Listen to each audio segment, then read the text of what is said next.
Pascal Regard, bonjour. Bonjour. Bienvenue au Buzz Média Orange Le Figaro. Alors vous êtes le directeur général de la Société des auteurs et compositeurs dramatiques, plus connue sous le nom de SACD. C'est une des sociétés d'auteurs les plus importantes en France. Alors, le chiffre du jour, c'est le 11 mai, jour de l'ouverture du 64e Festival de Cannes. Vous y allez, bien entendu. Le cinéma français se porte bien?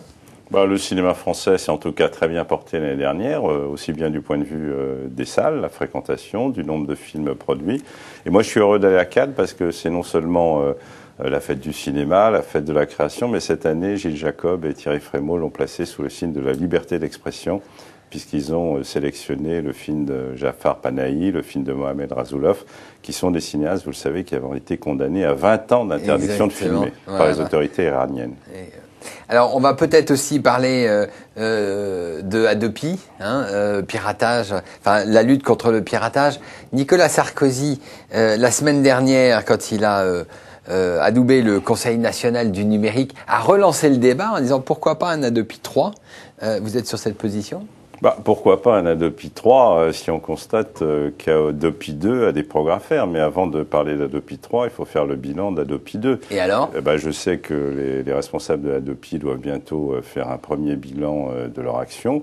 J'espère qu'il sera positif. Et moi, je pense que c'est en fin d'année qu'on pourra véritablement savoir si Adopi fonctionne.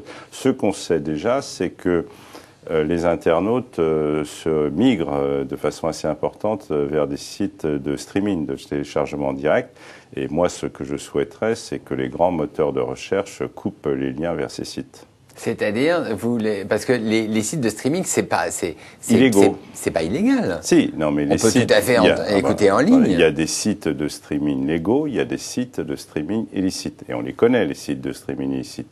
On a la possibilité, par la loi Adopi, de couper les liens vers ces sites. Mais moi, ce que je souhaiterais, c'est lorsqu'on tape... Et quels sont ces sites illégaux ? Mega Upload, tout ça. Mais je suis pas là pour faire leur publicité.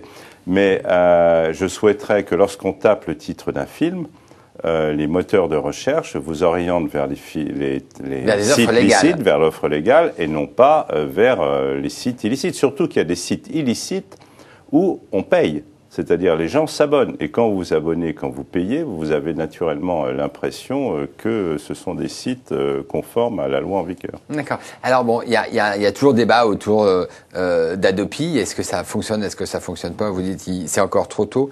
Est-ce que ça n'aurait pas été plus simple d'adopter la licence globale ?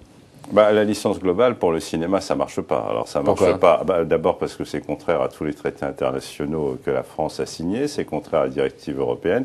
Et si on avait signé la licence globale, on aurait bien évidemment exproprié les Américains de leurs droits sur leurs films. Et je pense qu'on aurait eu immédiatement des taxes sur le camembert et sur les produits de luxe français. On n'a absolument pas le droit de le faire. Mais au moins, on aurait pu effectivement toucher de l'argent et le redistribuer aux créateurs. Oui, mais le cinéma fonctionne avec un système de chronologie des médias.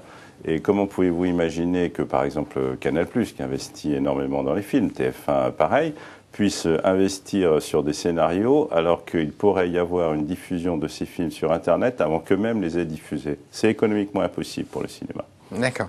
Alors, je l'ai dit, Nicolas Sarkozy a inauguré le Conseil national du numérique avec des représentants, des acteurs de l'Internet. C'est un conseil représentatif, c'est-à-dire on peut lui soumettre des questions. Les sociétés des droits d'auteur n'y sont pas représentées. Pourquoi ?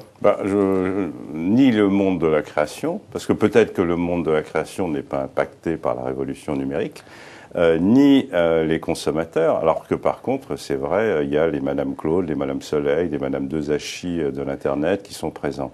Et je fais une comparaison avec le Conseil supérieur de la propriété littéraire artistique, qui lui s'est ouvert aux nouveaux acteurs de l'Internet, parce que nous, les ayants droit qu'on accuse d'être frileux, renfermés, de ne pas aimer la discussion, nous sommes là pour discuter avec ces gens-là. Ce que j'ai lu avec intérêt, c'est que le Conseil aurait été créé parce que ces opérateurs ne seraient pas entendus par les pouvoirs publics. Alors, il y a les 4 opérateurs de télécom qui ont tous des relations institutionnelles assez puissantes, qui sont tous entendus par les parlementaires, ce sont même pour certains des marathoniens des couloirs, qui ont des fédérations très puissantes. Il y a les sites communautaires avec des petits opérateurs comme Google, qui n'ont pas les moyens non plus de se faire entendre.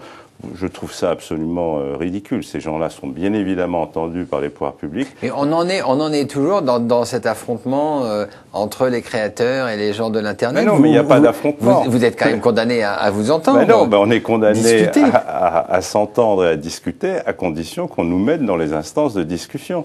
Alors ce que j'ai trouvé tout à fait curieux, c'est que le monde de la culture ne figurent pas dans ce conseil, ni les consommateurs qui ont leur mot à dire. Mais peut-être que les commerçants électroniques parlent au nom des consommateurs. Alors, dernier sujet important en ce moment, et on l'a entendu, Frédéric Mitterrand s'est opposé vivement à Canal 20, qui serait le projet de chaîne bonus gratuit du groupe Canal+. Pour le monde de la création, c'est quoi Canal 20? C'est une opportunité ou c'est un danger? C'est à la fois peut-être les deux, si vous voulez, parce que d'un côté, Canal+ est un opérateur qui a toujours respecté ses engagements. C'est un opérateur solide. C'est un des plus grands financeurs du cinéma. C'est un des grands financeurs du cinéma.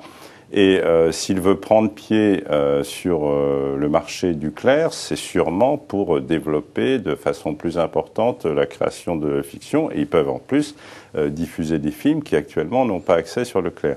De l'autre côté, l'arrivée d'un acteur puissant et d'autres acteurs peut déstabiliser le marché de la télévision à péage. Donc moi, ce que je demande, c'est simplement qu'on regarde et que de l'autre côté, on réfléchisse aussi aux conséquences dans les discussions avec Bruxelles. Parce que pour le moment, Bruxelles a l'air de s'opposer, de bloquer. Je ne suis pas du tout d'accord avec la position de Bruxelles parce que je considère que c'est appliqué à l'audiovisuel les règles du paquet télécom. Moi, je crois que la vraie discussion, c'est de savoir si le marché de la télévision en clair, celui de la publicité, peut supporter l'arrivée de nombreux acteurs. Et ce que je souhaiterais, c'est qu'on en parle objectivement et qu'on fasse une étude sur la question. Mais vous, personnellement, vous êtes pour ou contre l'arrivée de Canal 20? Personnellement, j'attends, de faire des études, et deux, j'attends les engagements que pourraient prendre les opérateurs qui veulent se lancer sur la télévision claire. Vous ne vous êtes pas mouillé. Pascal Regard, merci. Nous nous retrouvons demain pour un nouvel invité. Merci. De rien.